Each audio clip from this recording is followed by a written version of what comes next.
दोस्तों नमस्कार, मैं सुबोध कुमार। आप देख रहे हैं खबर नेशनल टाइम्स। सबसे बड़ी खबर है हमारे पास एनडीटीवी के वरिष्ठ पत्रकार रवीश कुमार को लेकर। अब रवीश कुमार ने एनडीटीवी से इस्तीफा दे दिया है और कहा है कि तुम चैनल खरीद सकते हो, रवीश कुमार को नहीं खरीद सकते। देखिए उनका यह ट्वीट आपकी स्क्रीन पर। मैं रवीश कुमार एनडीटीवी से इस्तीफा देता हूं और ये सफ़र यहीं तक था। याद रहे, चैनल खरीद कर तुम रवीश कुमार को नहीं खरीद सकते, उनका ऐसा कहना है। ट्वीट किया है।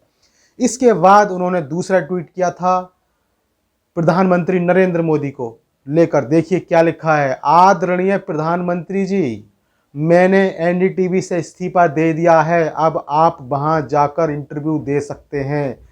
ये ट्वीट किया है रवीश कुमार ने। और उसके बाद उनका अगला ट्वीट आया है ट्विटर पर। उन्होंने जनता का उनके साथ एक संवाद के रूप में बने रहना, उसके लिए धन्यवाद दिया है और साथ में अपने यूट्यूब चैनल के बारे में बताया है। देखिए उनका यह ट्वीट आपकी स्क्रीन पर क्या है। माननीय जनता, मेरे होने में आप सभी शामिल हैं। आपका प्यार ही मेरी दौलत है। आप दर्शकों से एक तरफा और लंबा संवाद किया है अपने यूट्यूब चैनल पर। यही मेरा नया पता है। सभी को गोदी मीडिया की गुलामी से लड़ना है। और दोस्तों, जब उन्होंने एनडीटीवी से इस्तीफा दिया था और उस समय ट्वीट किया था, तो उनके ट्विटर पर लोगों के, जो उनके फैन हैं, उनको पसंद करने वाले हैं या फिर जो और उनके विरोधी हैं, उनकी क्या प्रतिक्रिया आई, देखिए आपको दिखाते हैं एक एक करके ये ट्वीट। सबसे पहले ट्वीट करने वाले हैं अनिल वाहनवाला। उन्होंने ये ट्वीट किया है। देखिए क्या है। सत्य का अंत और झूठ का अब अंधकार शुरू होगा। कोई नहीं अब जो सत्य के ऊपर से झूठ का पर्दा उठा सके। इतिहास में जब इस दौर को याद किया जाएगा, ईमानदार पत्रकारिता का सिर्फ एक चेहरा रवीश कुमार का नाम स्वर्ण अक्षरों में लिखा जाएगा, ऐसा ट्वीट किया है। और अगले ट्वीट करने वाले हैं उदय उपाध्याय। देखिए उनका यह ट्वीट क्या लिखते हैं अपने ट्वीट में, बताते हैं आपको।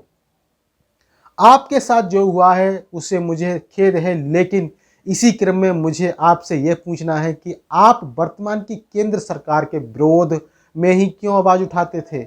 ऐसी कौन सी मजबूरियां रही होंगी जिसके कारण आपको ऐसी खबरें चलाने के लिए विवश होना पड़ता था। समय रहे तो जरूर जवाब दीजिएगा। उपाध्याय जी, सवाल सत्ता से ही पूछे जाते हैं, विपक्ष से नहीं। और भाई अगला ट्वीट किया है अमित कुमार ने। अपने ट्वीट में क्या लिखते हैं देखिए आपकी स्क्रीन पर। वर्तमान सरकार से सवाल पूछना ही पत्रकारिता है साहब, लेकिन हर बात के लिए नेहरू जी से सवाल पूछने वालों के लिए ये बात समझ से परे है। मेरी संवेदनाएं आपके साथ हैं। आप जल्द स्वस्थ होंगे और सही रहिए। और वहीं अगले ट्वीट करने वाले हैं पंकज पांडे। ने उन्होंने भी ट्वीट किया है। किस तरह से रवीश कुमार को लेकर लिखा है देखिए यह ट्वीट। निष्पक्ष का क्या मतलब होता है। ऐसा कुछ जो बिना किसी का पक्ष लिए किया जाए उसे निष्पक्ष कहते हैं। ये जनाब तो हमेशा मोदी के अगेंस्ट ही बोलते रहते हैं, तो ये निष्पक्ष कैसे हो गए। ये दोगली निष्पक्षता है। इस इंसान के साथ ऐसा ही होना चाहिए। He deserve this. निष्पक्षता के बारे में आप कह रहे हैं, तो पंकज जी मैं आपको बता दूं कि जो सत्ता में होता है सवाल उसी से पूछे जाते हैं, विपक्ष से नहीं। यदि विपक्ष या कांग्रेस सत्ता में होती तो सवाल सत्ता से किए जाते थे। क्या अन्ना हजारे का आंदोलन भूल गए आप?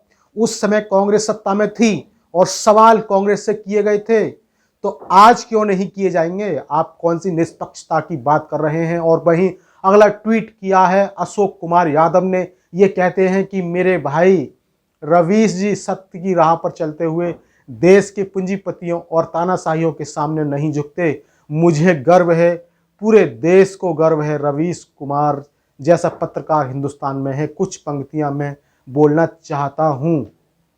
क्या बोले हैं। लफ्ज अपने सोलेंगे नहीं, खून और जुर्म कितनी भी आंधी रहे झुकेंगे नहीं। और इसी के साथ अगला ट्वीट करते हैं सोनू सहगल। यह भी रवीश कुमार को लेकर लिखते हैं। क्या लिखा है देखिए।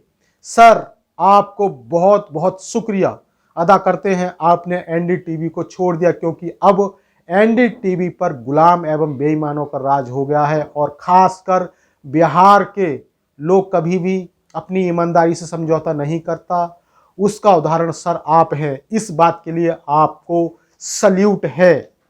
और साथ ही अगला ट्वीट क्या है, वरिष्ठ पत्रकार अजीत अंजुम जी ने रवीश का स्वागत कीजिए, यूट्यूब पर रवीश का स्वागत कीजिए, गाली देने वालों लोगों को छाती पीटने दीजिए। रवीश ने अपने दम पर अपनी अलग पहचान बनाई है, ये पहचान किसी स्थिति से खत्म नहीं होगी।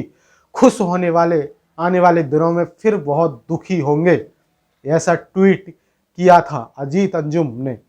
तो दोस्तों, ये थी रवीश कुमार के इस्तीफे को लेकर एक बड़ी खबर। और इसी तरह से बड़ी खबरों से जुड़ने के लिए हमारे चैनल खबर नेशनल टाइम्स को जरूर सब्सक्राइब करें।